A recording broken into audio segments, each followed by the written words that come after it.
Hello, in this video I want to show you how to fix the problem when you want to install games from a Google Play Store, but you can't seem to find them on a Vivo Y21S. And to do this, first let's open a Google Play Store. Here, if we try to find any game like Call of Duty, it's right here, but if we click on it, nothing happens. And the same is with most of the games.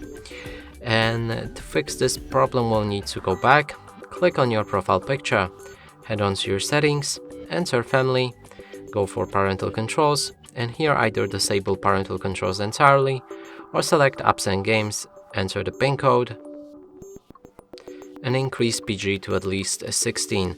Make sure to save the settings afterwards, and if you go back, most of the games should be available again, and here's a Call of Duty. And that's it for this video. Hope you like it. Please consider subscribing to our channel, leave a like and a comment below.